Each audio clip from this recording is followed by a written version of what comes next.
Hello everybody. Today I am Nolan Banky, sorry, and today I am talking about a anime I just got done watching that was really good, and I wanted to just give my impressions on it.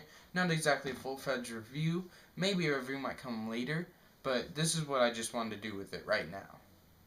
Now, what FateZero is exactly about is it is about a war for the Holy Grail, and the Holy Grail in this context is basically a omnipotent wish-granting device. So you get the Grail, and you can wish for whatever you want with it.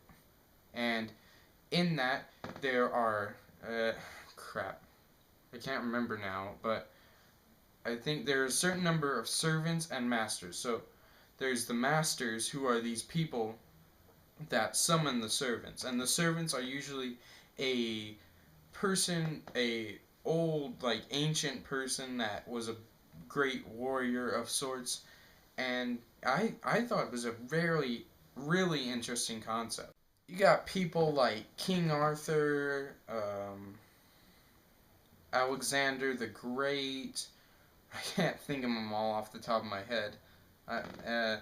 Just people like that. Quite a few people. Oh, I think one just came to me and I completely forgot it.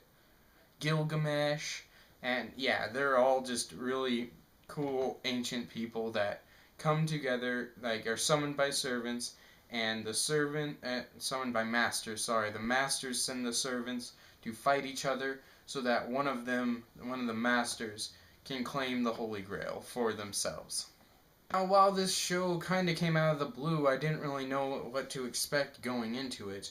It was very amazing. I honestly, this is probably one of the best anime I've watched in a long time. Ever since, like, I got done with Hunter x Hunter, I think. Um, it's just one of the coolest aspects of the show is the visuals. The visuals are like something so brilliant. You could literally take any fighting scene from the episode, um, copy paste it, print it out, and make it a poster on your wall. That's how good this show looks.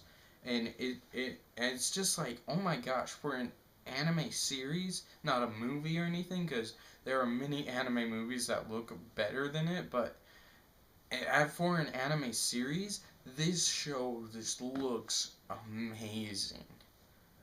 Now, another part I want to get into is obviously the characters, because they're probably one of the most important parts of the entire show. Now, we don't really have a main character per se. The most main you could get to is the guy known as Kiritsugu Imiya, who is actually the master of King Arthur, who's actually a girl, and I didn't really understand that, but, I just went with it.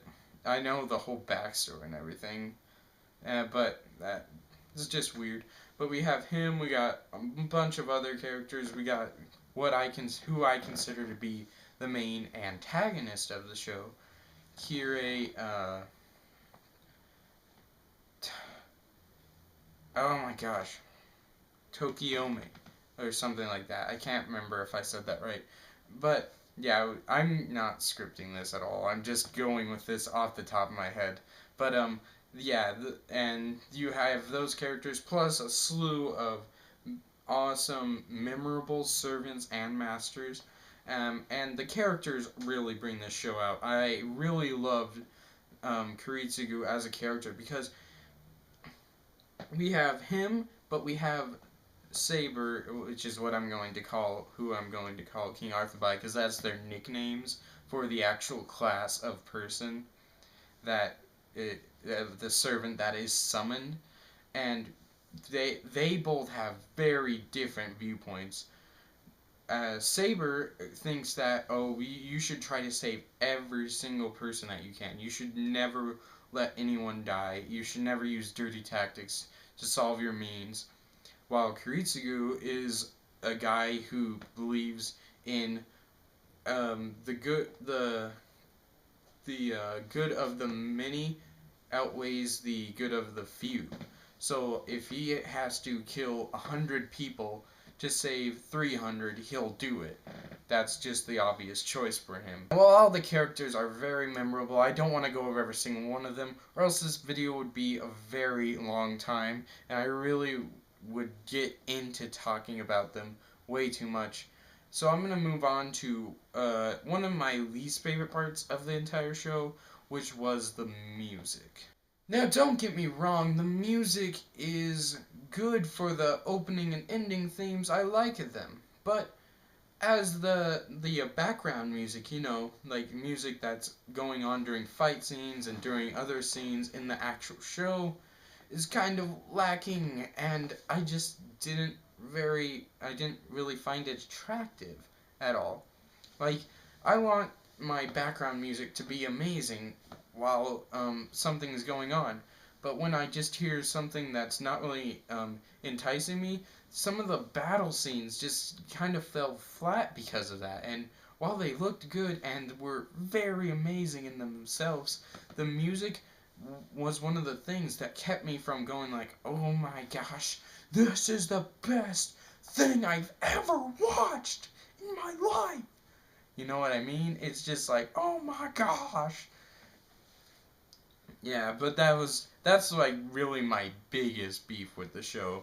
And while it's not completely important, it did ruin some scenes because of the fact that it wasn't as impactful as it could have been. Now, one of the most important parts of this show is definitely the story, which is it's pretty good. So, what I mean by that is it's good for the most part, but there's a point in the show where it meanders. It's very mellow, and it just is like nothing's really happening. And that was one of my problems with the show, because you want to keep me in touch, you have to have stuff happening every episode. You can't have an episode where you take it off and you don't do anything the whole episode. You know what I mean? I mean, that's fine for character development and all, but when you start to do it too much, it's like, okay, either you don't put as many characters in next time, or you just don't have these episodes. That's your problem you're facing now. But for the most part, the story is really good, especially the ending, because this ending is probably literally one of the saddest endings I've ever seen for a show in my entire life. I am not even kidding. Like, literally, I'm not gonna spoil it. Literally, it's just so sad, and I have no idea why they chose that outcome. Probably because that's how it went in the visual novel, I would assume. But the outcome of it was just so grim, and I'm like, why did it go that way? What? Why did that happen? Why? Why did it do that? And that's really just one of my biggest beefs with the story. But for the most part, the rest of it is just amazing, while the ending is not too bad. If you've watched the original Fate Stay Night, then the ending is already going to be known to you. I did not. I actually just started the remake of Fate Stay Night, and that's what I'm on right now. It's by the same people who did FateZero, actually, and it's okay so far. Not as good as FateZero so far, but for the most part, it's pretty good. Anyway, FateZero is just an amazing show. I'm not going to give it a rating. I just wanted to give you my thoughts on it really quick. I don't think this video is going to be too quick, but I really just wanted to give you my thoughts on it. I thought it was an extremely good show, and I never really heard of it until I started watching it, and it was really good, and I really think you should all watch it. I might end up getting a review for it out next week, maybe, but for now, that's all I'm going to leave on with. Anyway, guys, this tomorrow, Saturday, I'm actually going to be getting up a review of Valiant Hearts: The Great War. I just got finished playing it on my channel. I'm going to mention why I don't have any voices in the later parts of the actual series that I was doing. I'll explain to you why that is in that review, and it's going to be a pretty funny thing. I think you'll like it. But in the end, FateZero was an amazing show. You should definitely check it out, in my opinion. And as always, guys, if you have not yet, please comment, like, and subscribe to my channel. And as always, don't forget to be a nerd. Bye.